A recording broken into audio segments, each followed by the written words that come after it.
Hello दोस्तों, स्वागत है आपका बायो वाइब्स एसपी में।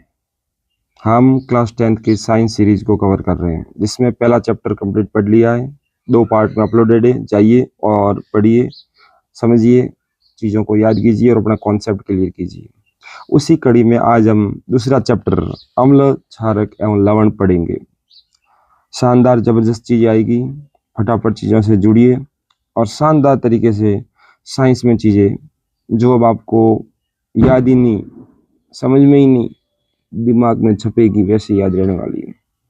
फटाफट जुड़िए। चलो स्टार्ट करते हैं बिना समय गवाए। चैप्टर का नाम है अम्ल, क्षारक एवं लवण। चैप्टर के नाम से चीजों को समझते हैं। अम्ल, क्षारक एवं लवण। पहले सबसे पहले 2 शब्दों को अच्छी तरह समझते हैं। एक अम्ल, जिसे हम एसिड कहते हैं, स्वाद में खट्टे होते हैं, नीले लिटमस को लाल कर देते हैं। सबसे पहले बात करें नॉर्मल, तो ये स्वाद में खट्टे होते हैं और जांच में देखने जाए तो ये जो नीला लिटमस होता है, एक प्रकार का सूचक होता है, इंडिकेटर होता है, वो नीले रंग का होता है, उसको कैसा कर देते हैं, लाल कर देते हैं। क्षारक की बात करें तो ये स्वाद में कड़वे होते हैं और लाल लिटमस को नीला कर देते हैं। दोनों में मेजर अंतर क्या हुआ? दोनों में मेजर अंतर ये हुआ कि अम्ल स्वाद में खट्टे होते हैं, क्षारक स्वाद में कड़वे होते हैं। अम्ल नीले लिटमस को लाल कर देते हैं, क्षारक इनका उल्टा करते हैं, ये लाल लिटमस को नीला कर देते हैं। अब कंफ्यूजन अधिकतर बच्चों की यही रहती है कि नीले से लाल किस में होता है और लाल से नीला किस में होता है। तो एक मैं शानदार ट्रिक लेके आया हूँ, ये ट्रिक आप याद रखना। एक नाम याद रखना, अनिल। अनिल से सारी चीज याद रह जाएगी।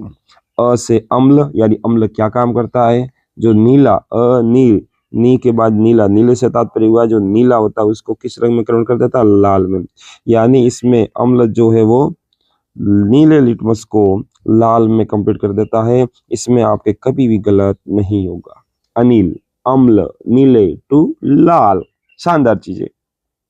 अब आप किसी अम्ल या क्षारक की पहचान केवल टेस्ट के आधार पर नहीं कर सकते कि आपने टेस्ट कर लिया कि खट्टा है अम्ल, कड़वा है क्षारक। नहीं, कुछ इतने हाई अम्ल होते हैं जिनको चखना या टेस्ट करना हमारे लिए हानिकारक हो सकता है।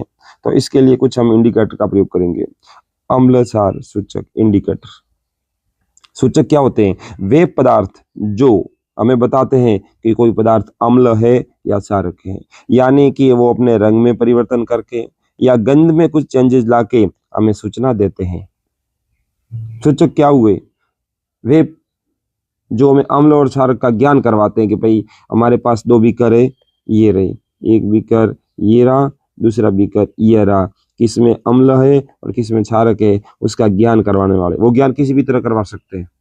हो सकता है हमें कुछ गंध का ज्ञान करवा दे, हो सकता है हमें कुछ रंग परिवर्तन करके करवा दे, तो हम उस सूचकों के प्रकार पढ़ेंगे। इंडिकेटर मुख्य रूप से एक तो होता है प्राकृतिक, यानी नेचुरल, जैसे कि लिटमस बताया अभी, ये अम्ल में ये नीले से लाल हो जाता है और क्षारक में लाल से नीला हो जाता है। इसके अलावा हल्दी, हल्दी का अम्ल में कोई रिएक्शन नहीं होता है। हल्दी वैसे मोस्टली येलो रंग की होती है और अम्ल डालने पर येलो ही रहती है, लेकिन क्षारक में चेंज हो जाती है, उसमें वो भूरे लाल रंग की हो जाती है। दैनिक जीवन का एग्जांपल आप देख लेना, किसी कपड़े वगैरह पर हल्दी का जो दाग वगैरह लगा है और उसको आप साबुन से धोने जाते हो, तो साबुन क्षारीय प्रकृति के होते हैं और आप साबुन से धोने जाते हो तो हल्दी का पीला रंग किस में कन्वर्ट हो जाता है? भूरे लाल में हो जाता है। और इसको आप अच्छी तरह समझ सकते हो, आपके ये रोज का उदाहरण है, अच्छी तरह याद रखना। फिर आती है लाल पत्ता गोभी, जो अम्ल में लाल हो जाती है लेकिन क्षारक में हरा रंग प्रदान करती है। इसके अलावा मेथिल ऑरेंज। तो कुल यहाँ पर कितने प्राकृतिक सूचक हुए? 4। कौन कौन से हुए? एक तो हुआ लिटमस, एक हुआ हल्दी, एक हुआ लाल पत्ता गोभी और एक हुआ मेथिल ऑरेंज। फिर आते हैं गंधीय सूचक, ऑल फैक्ट्री। हमें गंध का ज्ञान करवा के बताएंगे कि अम्ल है क्षारक है। सुनना, कुछ पदार्थ जो गंध अम्लीय या क्षारकीय माध्यम में बदल जाती है, इन्हें गंधीय सूचक कहते हैं। जैसे उदाहरण, प्याज का रस, इनमें अम्ल, इसमें कोई गंध में परिवर्तन नहीं करते, बस तीक्ष्ण गंध आती है। क्षारक में कोई इसकी गंध ही नहीं रहती है। तो जब कोई गंध नहीं आती है तो बता देना कि वो क्या है? क्षारक है। वेनिल एसेंस, ये गंध इसमें अम्ल में समान रहती है, लेकिन क्षारक में कोई गंध नहीं रहती है, गंध पूरी पूरी गायब हो जाती है। और लौंग के तेल में गंध वैसे की वैसी आती रहती है, लेकिन क्षारक के अंदर लौंग के तेल की पूरी पूरी गंध समाप्त हो जाती है। ठीक, अब अम्ल और क्षारक के हम कुछ रासायनिक गुण देखेंगे। अम्ल की पहले हम धातु के साथ अभिक्रिया करवाएंगे। अम्ल की धातुओं के साथ अभिक्रिया करते हैं तो हमें लवण और हाइड्रोजन गैस मिलती है। अच्छी तरह चीजों को समझना एकदम प्रॉपर वे में, कि जब हम अम्ल की अभिक्रिया धातु से करवाते, धातु बोलो तो मेटल, और मेटल क्या होता है, हम 8वीं में पढ़ के आए हैं, जिसमें ठोस होते हैं, ध्वनिकता होती है, सुचालक होते हैं, ये सारे गुण। ठीक, अब अम्ल और अम्ल की अभिक्रिया आप धातु से करवाते हैं तो हमें लवण और हाइड्रोजन गैस प्राप्त होती है। जैसे कि यहाँ पर अम्ल में एक हाइड्रोक्लोरिक अम्ल और इसकी अभिक्रिया में एक धातु का टुकड़ा लिया, जिंक से करवा रहे हैं तो हमें एक लवण मिला है जिंक क्लोराइड, और कौन सी गैस निकली है, हाइड्रोजन गैस। एक हमने लिया सल्फ्यूरिक अम्ल और इसकी अभिक्रिया से हम जिंक के टुकड़े से करवाई तो यहाँ से हमें मिला जिंक सल्फेट, और कौन सी गैस निकली, हाइड्रोजन गैस। यहाँ पर देखो एक अच्छी तरह अभिक्रिया को करवाया है। एक लिया गया है यहाँ पर परख नली, ये है परख नली, ये इस परख नली के अंदर पहले भरा गया तनु सल्फ्यूरिक अम्ल और इसमें कुछ दानेदार जिंक के टुकड़े डाले गए तो ये अभिक्रिया देते हैं और यहाँ से एक गैस निकलती है, वो गैस हाइड्रोजन गैस निकलती है। अब हाइड्रोजन गैस की जांच कैसे करेंगे, हाइड्रोजन गैस की जांच करने के लिए हम इसके पास एक जलती हुई मोमबत्ती लेकर आते हैं और वो मोमबत्ती अगर फट फट की आवाज के साथ जलने लगती है, यानी कैसी आवाज आती है, फट फट की आवाज आती है और इसके साथ जलने लगती है, तो हम बता सकते हैं कि यहाँ पर ये कौन सी गैस है, हाइड्रोजन गैस है। तो परख नली से जो गैस निकल रही है उसको हम साबुन के विलयन से गुजार कर जो बुलबुले बन रहे उस बुलबुले से हम जांच कर सकते हैं कि वो कौन सी गैस है, हाइड्रोजन गैस है। हाइड्रोजन गैस की पॉप साउंड टेस्ट कहलाती है। अब क्षारक की धातु के साथ अभिक्रिया, अम्ल की धातु से करवाई, क्या बना, लवण और हाइड्रोजन गैस। हमने दो एग्जाम्पल देखे, एक हाइड्रोक्लोरिक अम्ल जिसकी जिंक से अभिक्रिया करवाने पर क्या बना, जिंक क्लोराइड, और उसी जिंक के टुकड़े की अभिक्रिया हमने किससे करवाई, सल्फ्यूरिक अम्ल से, तो हमारे पास क्या आया, जिंक सल्फेट, और दोनों केस में कौन सी गैस निकली, हाइड्रोजन गैस, क्योंकि हमेशा धातु की अभिक्रिया अम्ल से करवाने पर हमेशा हाइड्रोजन गैस निकलती है। और हाइड्रोजन गैस की जांच कैसे की, हाइड्रोजन गैस है उसको हमने साबुन के पानी से निकाला और जो बुलबुले निकल रहे थे उनके पास हम क्या लेकर आए, मोमबत्ती, और मोमबत्ती फट फट की आवाज के साथ जलने लगती है, कंफर्मेटिव टेस्ट है कि वो कौन सी गैस है, हाइड्रोजन गैस है। फिर क्षारक की धातु के साथ अभिक्रिया, धातु के साथ करवाते हैं क्षारक की अभिक्रिया, तब कुछ क्षारक सक्रिय धातुओं से अभिक्रिया कर हाइड्रोजन गैस देते हैं, लेकिन ऐसी अभिक्रिया सभी धातुओं के साथ संभव नहीं है, यानी सभी धातुएं क्षारक के साथ अभिक्रिया करें और इस कंडीशन को अप्लाई करें कोई जरूरी नहीं है, कुछ केस में ऐसा नहीं भी होता है। क्षारक धातु से अभिक्रिया करके लवण और हाइड्रोजन गैस देते हैं, जैसे कि यहाँ पर क्षारक हमने लिया सोडियम हाइड्रोक्साइड और जिंक के टुकड़े से अभिक्रिया करवाई तो हमें यहाँ पर मिला सोडियम जिंकेट Na2ZnO2। अब देखो यहाँ पर सोडियम जिंकेट का सामान्य सूत्र जो अक्सर परीक्षा में पूछा जाता है, रट लेना, सोडियम जिंकेट का सूत्र क्या होता है, Na2ZnO2। अब हमने अम्ल की अभिक्रिया किस किस से करवाई, माफी चाहता हूं, धातु की अभिक्रिया किस किस से करवाई, अम्ल से भी करवाई और क्षारक से भी करवाई, और दोनों केस में क्या मिला, लवण और हाइड्रोजन गैस। ठीक, अब सुनो आगे, अम्ल की धातु कार्बोनेट से या फिर बाई कार्बोनेट भी कह सकते हो या हाइड्रोजन कार्बोनेट से अभिक्रिया करवाने पर सभी धातु कार्बोनेट और हाइड्रोजन कार्बोनेट से अभिक्रिया करके लवण, कार्बन डाइऑक्साइड और जल बनाते हैं। अच्छी तरह सुनना, अम्ल की अभिक्रिया किससे करवाई जा रही है, धातु कार्बोनेट से, और क्या मिला, लवण, कार्बन डाइऑक्साइड और जल मिलता है। ये फॉर्मेट एकदम अच्छे से याद रखना कि जब हम एक अम्ल की अभिक्रिया धातु कार्बोनेट से करवाते हैं तो लवण, मैं भी चाहता हूँ, लवण, कार्बन डाइऑक्साइड और जल प्राप्त होता है।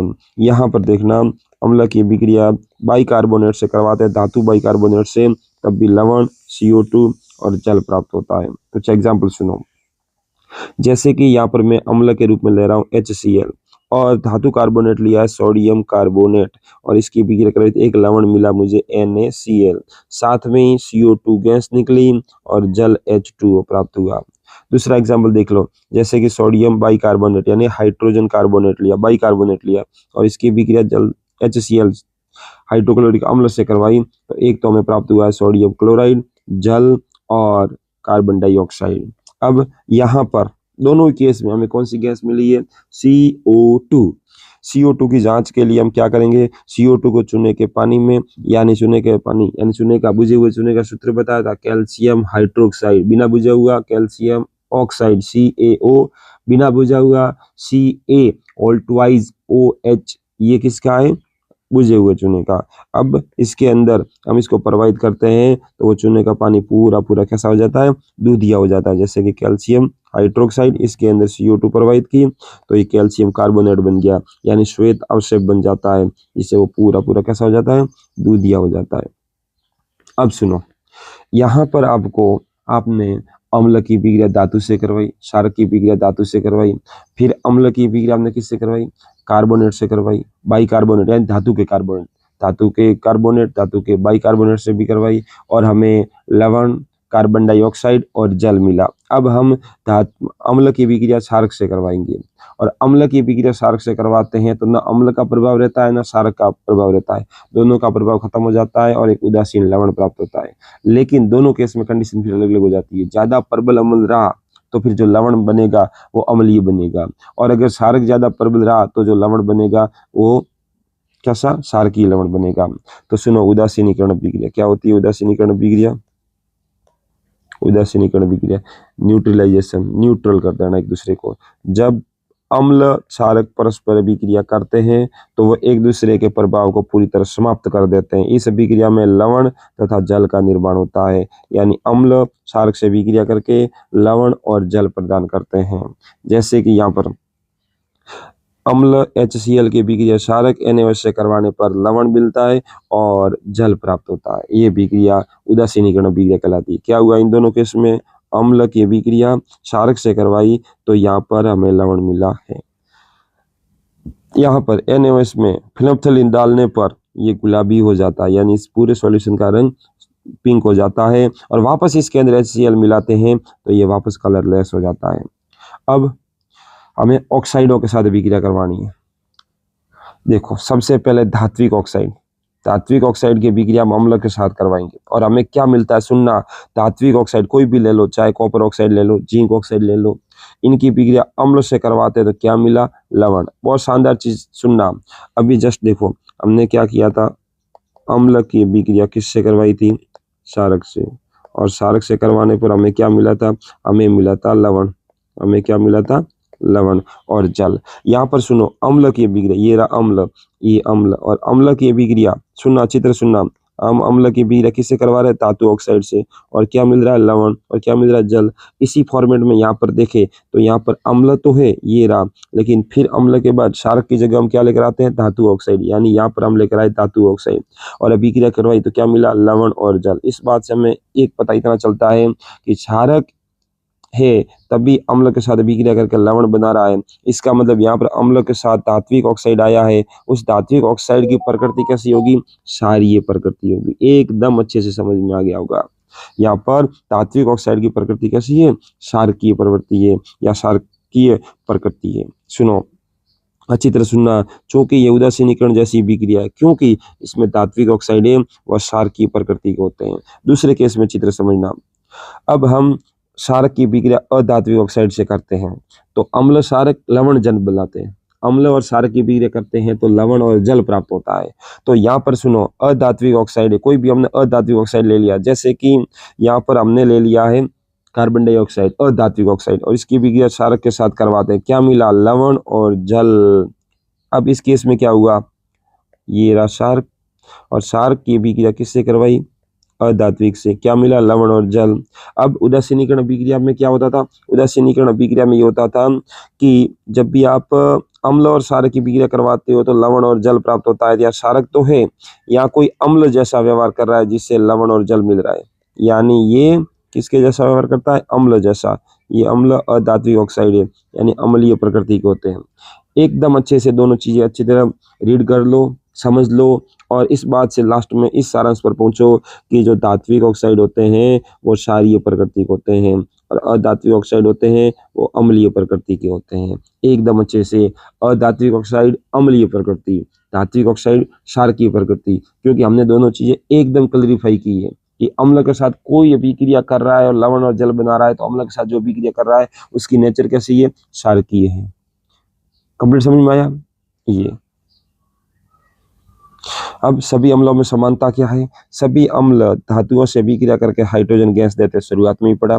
इससे पता चलता है कि सभी अम्लों में हाइड्रोजन आयन होता है या हाइड्रोजन होती है। जलीय विलयन में अम्ल विद्युत का चालन भी करते हैं, यानी कि जलीय विलयन के अंदर अम्ल को डाल दिया जाए और उसमें देखा जाए तो वो विद्युत का चालन भी करते हैं। अब देखो यहाँ पर हम एक विलयन तैयार करके समझ सकते हैं कि देखो यहाँ पर बैटरी से जोड़ा गया, एनोड और कैथोड तैयार किए गए दोनों कंप्लीट, कील डाल के कील की तरफ तनु अम्लीय विलयन डाला गया और यहाँ से बैटरी जोड़ के हम कंप्लीट यहाँ पर हमने सॉल्यूशन भर दिया अम्ल का। वापस तार को जोड़ते हुए देखा तो बल्ब जलता है, इसका मतलब यहाँ पर कंप्लीट विद्युत का चालन होता है। अब लास्ट में किस सारांश तक पहुंचे सुनना आप कि अम्ल होते हैं वो विलयन में हाइड्रोजन आयन देते हैं। बहुत मोस्ट बात, अम्ल की एक रासायनिक गुण की बात कर रहे हैं। अम्ल जलीय विलयन में या किसी भी विलयन में जब जाते हैं तो H+ आयन देते हैं, जिसके कारण उनका गुणधर्म अम्लीय हो जाता है। और ग्लूकोज और अल्कोहल जैसे यौगिकों में H तो होता है पर वे आयन नहीं देते हैं, यानी कह सकते हैं कि वो आयन नहीं देते, इसलिए विद्युत का चालन भी नहीं करते हैं। जलीय विलयन में अम्ल और क्षारक, सुनो, जलीय विलयन में अम्ल और क्षारक, सुनो, अम्ल पहले, जल की उपस्थिति में H+ आयन उत्पन्न होते हैं और शुष्क या ड्राई यानी HCl लिटमस का रंग नहीं बदलते क्योंकि जल नहीं होता। बहुत शानदार चीज बताई कि अम्ल होते हैं वो जल की उपस्थिति में H+ आयन उत्पन्न करते हैं, बिल्कुल ये तो हमने ऊपर जस्ट देखा है। अब शुष्क यानी ड्राई HCl गैस लिटमस का रंग नहीं बदलती है क्योंकि वे जल नहीं होता है और ये जल में ही या फिर विलयन में ही H+ आयन देते हैं। H+ आयन स्वतंत्र नहीं रह सकते, ये जल के अणुओं से जुड़कर हाइड्रोनियम आयन देते हैं यानी H3O बनाते हैं। अगली कड़ी में सुनना कि HCl जल के साथ ही अभिक्रिया करके हाइड्रोजन आयन मुक्त करते हैं, यानी कि अगर वो किसी सॉल्यूशन फॉर्म में रहे तभी उसमें H+ आयन देखने को मिलेंगे, अन्यथा नहीं मिलेंगे। जैसे कि यहाँ पर H+ आयन H2O और ये हाइड्रोनियम आयन दिया जैसे कि। फिर क्षारक जल में घुलकर हाइड्रोक्साइड आयन देते हैं यानी OH आयन देते हैं। कौन से आयन देते हैं? OH आयन देते हैं। जैसे NaOH जल के साथ हमने घोले तो ये सोडियम यहाँ से ब्रेक हो गया और यहाँ पर हाइड्रोक्साइड आयन देते हैं। सारांश क्या निकल के आया? फाइनली चीजें क्या समझनी है? फाइनली चीजें ये समझनी है कि अम्ल जलीय विलयन में घुलकर H+ आयन देते हैं और क्षारक जलीय विलयन में घुलकर हाइड्रोक्सिन आयन या हाइड्रोक्सिल आयन या OH आयन देते हैं। कंप्लीट यही चीजें लास्ट में समझ में आती है। अम्ल में कौन से आयन पाए जाते हैं? H+ ion. क्षारक में कौन से आयन पाए जाते हैं? OH ऋण आयन पाए जाते हैं। जल में घुलनशील क्षारक को क्षार कहते हैं। बिल्कुल मस्त शानदार चीज बताई, कितनी परफेक्ट चीज आई कि जल में घुलनशील क्षारक को क्या कहते हैं? क्षार कहते हैं। और सभी क्षार क्षारक होते हैं पर सभी क्षारक क्षार नहीं होते हैं। अब अम्ल क्षारक को तनुकृत करना है यानी तनुकरण। जब जल में अम्ल या क्षारक मिलाने पर उसकी आयन की सांद्रता में जो कमी आती है या आयन की सांद्रता H3O है यानी हाइड्रोजन आयन है या हाइड्रोक्सिल आयन है, उनमें इस इकाई में आयतन में आई कमी को क्या कहते हैं? तनुकरण कहते हैं। और जब ये चीजें की जाती है तो अब आपको कुछ सावधानी रखनी होगी। जैसे कि आपने जल का विलयन ले लिया, एक जल, उसके अंदर धीरे धीरे अम्ल को डालना है, या फिर अम्ल बहुत बड़े बीकर में या पात्र में भरा हुआ और उसके अंदर आपने जल डाल दिया तो वो इतनी हैवी रिएक्शन होगी, इतनी एक्सोथर्मिक रिएक्शन होगी, इतनी उष्मा और हीट निकलेगी कि उससे वो कांच का पात्र बीकर टूट सकता है, आपको चोट लग सकती है, आप जल भी सकते हो। तो सुनना, जल में अम्ल या क्षारक का घुलना एक अत्यंत उष्मा सेवी अभिक्रिया, हाईली एक्सोथर्मिक अभिक्रिया है। इसमें करेक्ट मेथड क्या होता है? आपको अम्ल को धीरे धीरे जल में मिलाना चाहिए, न कि जल को अम्ल में। बहुत बड़ा बीकर भरा हुआ है अम्ल का, उसमें डाल दिया जल, इतनी हैवी रिएक्शन होगी कि ब्लास्ट हो जाएगा, ब्लास्ट। सुना आपने? जल को अम्ल में डालने पर उत्पन्न अत्यधिक उष्मा से मिश्रण बाहर भी आ सकता है और आप जल भी सकते हो, कांच का पात्र टूट भी सकता है। विलयन कितने प्रबल है उसका पता हमें लगेगा यहाँ पर पीएच स्केल से। भाई आपके पास अलग अलग कैटेगरी के अम्ल है, कैसे पता चलेगा कोई कितना हैवी है, कोई कितना नॉर्मल है, कोई कितना एकदम सामान्य है? किसको हम छू सकते हैं, किसको नहीं छू सकते हैं? कुछ तो इतने अम्ल हैवी आते हैं कि आपके हाथ पर गिरेंगे तो आपके हाथ पर छेद कर देंगे, जल जाएगा आपका हाथ, इतने हैवी होते हैं। विलयन कितने प्रबल है उसका कैसा पता चलेगा? किसी विलयन में उपस्थित हाइड्रोजन आयन की सांद्रता ज्ञात करने के लिए एक स्केल जिसे पीएच स्केल कहते हैं, जिसमें पी एक सूचक है पुषांश, जिसका अर्थ होता है पावर, शक्ति कितनी है, और स्केल जो आपकी परास बताती है, जिसमें सबसे कम 0 से लेकर अधिकतम 14 तक होती है।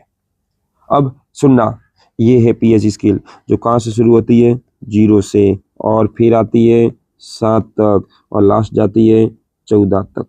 0 से 7 तक ये बताते हैं अम्लीयता को, फिर 7 से 14 तक बताते हैं क्षारीयता को। यानी यहाँ पर हमें इतना समझ में आता है कि 7 से कम की ओर जाने पर H+ आयनों की सांद्रता बढ़ती है, और जब इस 7 से 0 की तरफ आने पर H+ आयनों की सांद्रता बढ़ेगी, तो H+ ही तो अम्ल है, H+ ही तो अम्लीयता है। तो 7 से डाउन आने पर pH कम होती है, लेकिन H+ की सांद्रता बढ़ती है, और जब H+ की सांद्रता बढ़ती है तो अम्लीयता बढ़ती है, इतनी ही ज्यादा हाईली अम्ल होते हैं, ठीक। और फिक्स 7 उदासीन है, न्यूट्रल है, और 7 से ज्यादा जाने पर 14 तक क्षारीयता बढ़ती है, यानी OH आयनों की सांद्रता में बढ़ोतरी होती है। कौन बढ़ते हैं, OH आयन बढ़ते हैं। अब सुनना, फिक्स 7 उदासीन है, लेकिन 7 से ज्यादा हो जाए पीएच क्षारकीय है, और 7 से कम हो जाए तो अम्लीय है। कंप्लीट समझ में आया, पीएच स्केल समझ में आ गई होगी लगभग। वापस सुनो एक बार, ये जैसे एक स्केल है, इसमें यहाँ पर 1, माफी चाहता हूँ, यहाँ पर 1, यहाँ पर है 7, और यहाँ पर है 14।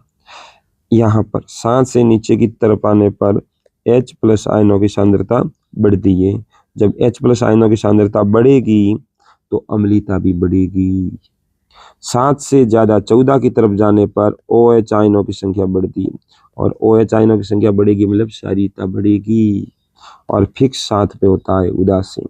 मुझे बताइए, एक अम्ल है जिसका pH है 2, और एक अम्ल है जिसका pH है 3, एक अम्ल है जिसका pH है 5, तीनों में से ज्यादा हैवी एसिड नेचर का कौन होगा, 2 वाला, क्योंकि जितना pH कम उतना ही उसमें H+ आयनों की संख्या ज्यादा, जितनी H+ आयनों की संख्या ज्यादा उतना ही वो ज्यादा अम्लीय। कुछ सामान्य पदार्थों का pH सुनना अच्छी तरह, जैसे कि जठर रस हमारे आंत में पाया जाता है, जिसका pH 1.2 है, बहुत हैवी ये अम्ल, जिसका सामान्य नाम होता है हाइड्रोक्लोरिक अम्ल। क्या नाम होता है, हाइड्रोक्लोरिक अम्ल। हमारे आमाशय में पाया जाता है, पेट में पाया जाता है, भोजन को पचाता है, जो हम भोजन लेते हैं उस भोजन को काई में बदलता है, बहुत ही बारीक बनाता है ये अम्ल। ये हमारे जठर रस, गैस्ट्रिक जूस, आमाशय में स्रावित होता है ये अम्ल। दूसरा, कुछ दुर्बल अम्ल जैसे कि नींबू का रस, टमाटर का रस, ये। और कुछ उदासीन, जैसे कि कुछ एग्जाम्पल बता रहा हूँ, शुद्ध जल जिसका pH है 7, रक्त, हमारे रक्त का pH होता है 7.4, याद रखना। 7 से ऊपर है, बताओ बेटा, 7 से ऊपर है हमारे रक्त का pH, बताओ अम्लीय क्षारकीय, क्षारकीय होगा। फिक्स 7 पे उदासीन, लेकिन 7 से 14 तक क्षारकीय है, तो ये हल्का क्षारीय है हमारा रक्त। याद रखना, कोई पूछे तो बता देना कि हमारे रक्त का pH कितना होता है, 7.4, और माफी चाहता हूँ 7.4, और कैसा होता है, क्षारकीय होता है। दुर्बल क्षारक, मिल्क ऑफ मैग्नीशिया जिसका pH होता है 10, और सोडियम हाइड्रोक्साइड जिसका pH होता है 14, बहुत हैवी क्षारक है। जैसे ही pH बढ़ेगा 7 से ऊपर 14 तक जाएगा, वैसे वैसे उनका pH बढ़ेगा, इसका मतलब क्षारीयता बढ़ेगी, OH बढ़ रहे हैं। दैनिक जीवन में pH का महत्व, pH से हम क्या क्या समझ सकते हैं, जैसे कि हमारा शरीर 7 से लगाकर 7.8 pH के बीच में एकदम बेस्ट कार्य करता है, यानी उदासीन से लगाकर हल्का क्षारीय तक। ज्यादा अम्लीयता में हमारा शरीर इतना काम नहीं करता प्रॉपर। वर्षा का जल होता है, इनका pH 5.6 से कम हो जाता है तो उसे कहा जाता है अम्लीय वर्षा। जब बारिश का पानी जिनका pH 5.6 से डाउन हो जाए तो ऐसा वर्षा का पानी अम्लीय हो गया है, और ऐसी वर्षा को कहते हैं अम्लीय वर्षा। नदी के जल के pH को कम कर जलीय जीवों के लिए हानिकारक होता है, ये सुनना अच्छी तरह। अगर नदी के जल का pH बहुत डाउन हो जाए, बहुत ज्यादा गिर जाए, तो उसमें अम्लीयता बढ़ जाएगी, और अम्लीयता बढ़ गई तो जलीय जीवों के लिए बहुत हानि है, बहुत नुकसान है। बगीचे की मिट्टी, पौधों की अच्छी वृद्धि के लिए pH बहुत मेंटेन होना जरूरी है। अम्लीय या क्षारकीय मिट्टी को उपचारित कर पौधों के लिए उपयुक्त बनाया जाता है। हाईली अम्लीय है तो उनको क्षारकीय किया जाता है, थोड़ा क्षारीय पदार्थ डाल के। अगर ज्यादा क्षारीयता है तो फिर उसमें कुछ अम्लीय पदार्थ डालकर उसको मेंटेन किया जाता है।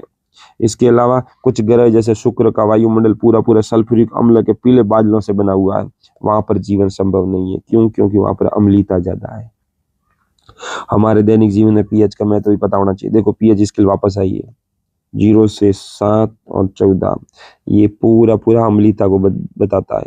इसमें पीएच इस तरफ आने पर पीएच बढ़ेगा और इस तरफ जाने पर ये पीएच, मतलब इस तरफ जाने पर पीएच का मान तो घटता है लेकिन H+ आयनों की सांद्रता बढ़ती है। पीएच तो घटेगा लेकिन अम्लीयता बढ़ेगी, और इस साइड जाने पर पीएच तो बढ़ेगा लेकिन OH आयनों की सांद्रता भी बढ़ेगी। तो यहाँ पर इस तरफ जाने पर अम्लीयता बढ़ती है, इस तरफ जाने पर क्षारीयता बढ़ती है। क्लियर समझ में आ गया होगा कि 7 से 0 पर जाने पर पीएच जैसे जैसे कम होता है वैसे वैसे H+ आयनों की सांद्रता बढ़ती है, और 7 पर फिक्स उदासीन। हमारे पाचन तंत्र में क्या योगदान है? हमारे पाचन तंत्र में हमारा उदर पेट हाइड्रोक्लोरिक अम्ल उत्पन्न करता है जो भोजन पचाने में हेल्प करता है, बताया। अपच में पेट बहुत ज्यादा अम्ल बनाता है जिससे दर्द और जलन होती है, और अम्ल ज्यादा बन गया है और अम्ल को कम करना है, अम्ल को उदासीन करना है, तो फिर हम उसमें क्या डालेंगे? अम्ल को उदासीन कैसे करते हैं? क्षारक डालेंगे, तभी तो उदासीन लवण और जल बना था, याद करो। तो राहत के लिए एंटासिड जैसे क्षारकों का उपयोग किया जाता है, यानी एसिड के विरुद्ध एसिड को कम करने वाले पदार्थ एंटा एसिड क्षारक को डाला जाता है। एंटा एसिड अम्ल की अधिक मात्रा को उदासीन कर देते हैं। एंटा एसिड क्या करते हैं? अम्ल की जो मात्रा ज्यादा बड़ी उसको कम कर देंगे, क्योंकि एसिड के विरुद्ध काम कर रहे हैं, और वो किस प्रकृति के होंगे? क्षारीय प्रकृति के होंगे। जैसे milk of magnesia, magnesium hydroxide एक दुर्बल क्षारक है, हमारे अंदर बढ़ी हुई अम्लीयता को ये क्षारक कम कर देगा। एंटा एसिड अम्ल का असर खत्म करता है। पीएच परिवर्तन होगा तो क्या होगा? इससे हमारे जब मुंह का पीएच 5.5 से कम हो जाता है तो हमारे दांत सड़ने शुरू हो जाते हैं, दांतों में क्षय शुरू हो जाता है। दांतों के ऊपर इनेमल कठोर आवरण पाया जाता है जो हमारे शरीर का सबसे कठोर पदार्थ है, कैल्शियम हाइड्रोक्सी एपिटाइट। नाम याद रखना, कैल्शियम हाइड्रोक्सी एपिटाइट। जो हमारे ये जो दांत है इस पर इनेमल की एक परत पाई जाती है। जैसे हम खाना खाते हैं और हमारा भोजन है वो इसके बीच में फंसा रहता है, तो कुछ आते हैं बैक्टीरिया। बैक्टीरिया आए नहीं, हमने दावत दी है, और ये बैक्टीरिया आकर यहाँ पर उनका भोजन को तोड़ते हैं और यहाँ पर बनाते हैं एसिड, और वो एसिड हमारे दांतों के अंदर सड़न तैयार करता है। हमारा दांत यहाँ से सड़ना शुरू होता है अम्ल के कारण। ये पानी में नहीं घुलता है, पर हमारे मुंह का पीएच 5.5 से कम होने पर ये संक्षारित होने लगते हैं। भोजन के बाद मुंह में बचे बैक्टीरिया अम्ल बनाते हैं। इसका इलाज है क्षारकीय दंत मंजन का उपयोग, अम्ल को उदासीन कर देता है। इसलिए हमेशा हमें ब्रश करना चाहिए, टूथपेस्ट यूज करनी चाहिए, क्षारकीय यूज करनी चाहिए जो हमारी अम्लीयता को खत्म करे। पशु एवं पौधों द्वारा आत्मरक्षा, बहुत शानदार चीज बताई। सुनना मैं क्या कह रहा हूँ। कुछ जीव भी अम्ल और क्षारक को जानते हैं, कुछ अपने अंदर हैवी अम्लीयता को रखते हैं, जिससे क्या होगा? जिससे कोई भी जीव उन पर अटैक करेगा तो उन पर वो एसिड बरसाएंगे, एसिड से अटैक करेंगे और एसिड उनको नुकसान पहुंचाएगा और वो अपने आप दूर भाग जाएंगे।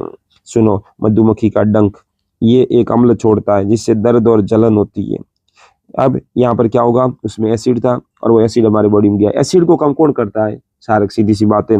तो डंक वाले स्थान पर अम्ल है, और इस अम्ल को कम करने के लिए वहां पर हम बेकिंग सोडा यानी कि एक दुर्बल क्षार है लगाएंगे और उससे आराम मिलेगा, यानी अम्लीयता अपने आप कम हो जाएगी क्षारक लगाने से। याद रखना, अम्ल के असर को कम करने के लिए क्षारक से उदासीन किया जाता है। नेटल का डंक, नेटल एक पौधा है और इसके पत्ती के अंदर एक छोटे छोटे डंकनुमा रोम पाए जाते हैं, जिसमें क्या होता है? मेथेनोइक अम्ल छोड़ते हैं, जिससे बहुत खतरनाक दर्द होता है, यानी बहुत ज्यादा जलन होती है और दर्द भी होता है। मैं आपको इसका फोटो बता देता हूँ, 1 मिनट हो, मेरे पास होना चाहिए, मैंने पहले तैयार किया था। ये वाला, ये देख लो, इस पत्तियों के अंदर ये वाले भाग, ये वाले पूरे, ये इसके अंदर मेथेनोइक एसिड होता है। ये मेथेनोइक एसिड आपकी बॉडी में जाने पर भयंकर दर्द और जलन लेकर आता है। सुना आपने? भयंकर दर्द और जलन लेकर आता है।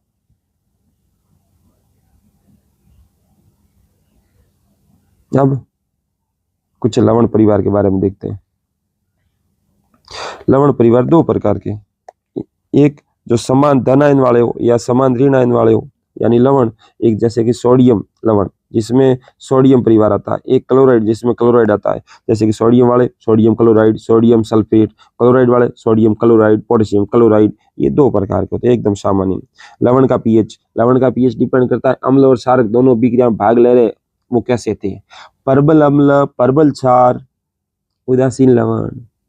परबल अम्ल, दुर्बल क्षार जो लवण बनेगा वो अम्लीय नेचर का होगा, जिसका पीएच 7 से कम होगा। दुर्बल अम्ल, परबल क्षार, क्षारकीय नेचर का लवण बनेगा जिसका पीएच, सुना आपने, जिसका पीएच 7 से ज्यादा रहेगा। कंप्लीट समझे आप।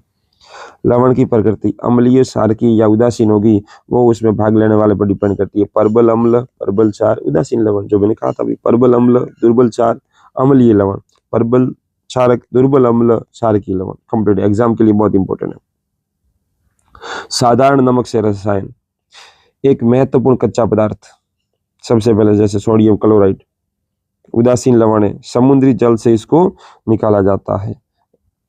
सोडियम क्लोराइड से हम धोने का सोडा, विरंजक चूर्ण, सोडियम हाइड्रोक्साइड, बेकिंग सोडा, इतनी चीजें बनाते हैं। और यहाँ पर देखना, हम सभी चीजें बना भी रहे और देख रहे हैं। सबसे पहले सोडियम हाइड्रोक्साइड। सोडियम हाइड्रोक्साइड कैसे बनाया जाता है? एक रिएक्शन चलाते हैं हम, कलोर क्षार अभिक्रिया, जिसके अंदर सोडियम क्लोराइड के जलीय विलयन यानी लवण जल में विद्युत प्रवाहित करने पर, सीधी भाषा में बोलूं तो यहाँ पर सोडियम क्लोराइड का जलीय विलयन में क्या किया जाता है? विद्युत अपघटन, और इससे हमें क्या मिलती है? Sodium hydroxide. यहाँ पर सुनना, हमने एक तैयार किया है ऋणायन कैथोड, धनायन एनोड, और एनोड पर क्लोरीन गैस प्राप्त होती है और कैथोड पर हाइड्रोजन गैस प्राप्त होती है, और कैथोड के आसपास जमा हो जाता है सोडियम हाइड्रोक्साइड। दूसरा विरंजक चूर्ण, जिसका सूत्र है कैल्शियम ऑक्सीक्लोराइड, CaO, Cl2। इसका निर्माण कैसे करते हैं? शुष्क बुझे हुए चूने कैल्शियम हाइड्रोक्साइड पर क्लोरीन गैस से क्रिया करके बनाया जाता है। ये रहा कैल्शियम हाइड्रोक्साइड, बुझा हुआ चूना, शुष्क, और इस पर क्लोरीन गैस प्रवाहित की और इससे कैल्शियम ऑक्सीक्लोराइड बना विरंजक चूर्ण। इसका उपयोग कहाँ किया जाता है? वस्त्र और कागज उद्योग में, रासायनिक उद्योग में, उपचायक के रूप में, पीने वाले जल को जीवाणु से मुक्त करने के लिए। तीनों काम कंप्लीट याद होना चाहिए। विरंजक चूर्ण या फिर कैल्शियम ऑक्सीक्लोराइड के काम क्या हुए? ब्लीचिंग पाउडर भी कहा जाता है। ब्लीचिंग पाउडर से प्रश्न आता है, सीधा सीधा बता देता हूं मैं आपको। सबसे पहला उपयोग है वस्त्र और कागज उद्योग में, दूसरा है रासायनिक उद्योग में उपचाय के रूप में, और पीने वाले जल के रूप में। फिर आता है बेकिंग सोडा। बेकिंग सोडा का उपयोग क्या है? बेकिंग सोडा का उपयोग देखो, सबसे पहले बेकिंग सोडा को हम सोडियम हाइड्रोजन कार्बोनेट भी कहते हैं। सोडियम हाइड्रोजन कार्बोनेट, सुना आपने? ये एक दुर्बल असंक्षारक क्षारीय लवण है, यानी संक्षारण रोकता है। अब इसको गर्म करने पर सोडियम कार्बोनेट बनता है, जल भी मुक्त होता है और CO2 भी निकलती है। अब सुनना, ये बेकिंग सोडा या बेकिंग पाउडर बनाने में कहाँ इसका उपयोग होता है? केक, पाव रोटी को स्पंजी बनाने में, मुलायम बनाने में, एंटी एसिड के रूप में, पेट की अम्लता को दूर करने में, अभी थोड़ी देर पहले ऊपर बताया था, सोडा अम्ल अग्निशामक के रूप में यानी फायर एक्सटिंग्विशर के रूप में इनका उपयोग होता है। बेकिंग सोडा तो सूत्र याद होना चाहिए प्रॉपर। फिर आता है धोने का सोडा, वॉशिंग सोडा, जिसका सामान्य सूत्र होता है sodium carbonate 10H2O, sodium carbonate 10H2O। Baking soda को गर्म करने पर फिर प्राप्त सोडियम कार्बोनेट के पुनः क्रिस्टलीकरण से प्राप्त होता है। ये रहा सोडियम कार्बोनेट, जो बेकिंग सोडा उसको गर्म करेंगे और फिर उसका वापस हम क्रिस्टलीकरण करेंगे, यानी उसमें जल के अणु जोड़ देंगे तो हमें सोडियम कार्बोनेट मिल जाएगा। इसका उपयोग कांच, साबुन और कागज उद्योगों में, घरों में साफ सफाई में, जल की स्थायी कठोरता को हटाने में इसका उपयोग किया जाता है। लवण के क्रिस्टलन सचमुच शुष्क है, कैसे पता चलेगा? क्रिस्टलन का जल का मतलब होता है लवण के साथ जो आपने जल के निश्चित अणुओं की संख्या लिखी उसे कहते हैं क्रिस्टलन जल। जैसे कि कॉपर सल्फेट के साथ आपने कितने जल के अणु ऐड किए उसे कहते हैं क्रिस्टलन जल।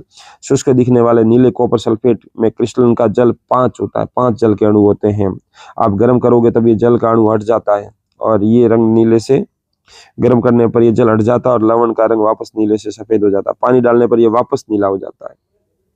एक प्लास्टर ऑफ पेरिस, जिसका सूत्र होता है कैल्शियम सल्फेट अर्धहाइड्रेट या हेमीहाइड्रेट भी कहते हैं, कैल्शियम सल्फेट अर्धहाइड्रेट। अब ये कैसे बनता है? देखो, एक होता है जिप्सम, जिसका सूत्र होता है कैल्शियम सल्फेट 2H2O, जिसको 373 यानी 373 केल्विन पर गर्म करने पर बनता है। ये सफेद चूर्ण होता है और जल मिलाने पर पुनः जिप्सम वापस कठोर कन्वर्ट हो जाता है। ये रहा कैल्शियम सल्फेट अर्धहाइड्रेट, इसके अंदर डेड हाइड्रेट जल का ऐड किया तो वापस हमें जिप्सम प्राप्त हुआ। इसका उपयोग टूटी हुई हड्डियों को जोड़ने के लिए, प्लास्टर चढ़ाने में, खिलौने, सजावट का सामान बनाने में इसका उपयोग किया जाता है। ठीक, ये आर्द्र रोती होता है, बर्तन में रखते हैं, वरना ये पानी से क्रिया करके कठोर बन जाता है और वही जम जाता है। ठीक, ये हमने प्लास्टर ऑफ पेरिस पढ़ लिया। अब आपको ये कुछ चीजें पता होनी चाहिए। कुछ प्राकृतिक अम्ल, सिरके में प्राकृतिक अम्ल होता है एसिटिक अम्ल, संतरा और नींबू में होता है सिट्रिक अम्ल, इमली में होता है टार्टरिक अम्ल, टमाटर में होता है ऑक्जेलिक अम्ल, टमाटर में होता है ऑक्जेलिक अम्ल, दही में जो खट्टा दूध बन गया है उसमें होता है लैक्टिक अम्ल, चिट्टी के डंग में होता है मेथेनोइक अम्ल, नेटल के डंग में होता है मेथेनोइक अम्ल। कंप्लीट याद होना चाहिए ये table, match the following, complete याद होनी चाहिए भाई, एग्जाम की दृष्टि से बहुत महत्वपूर्ण है।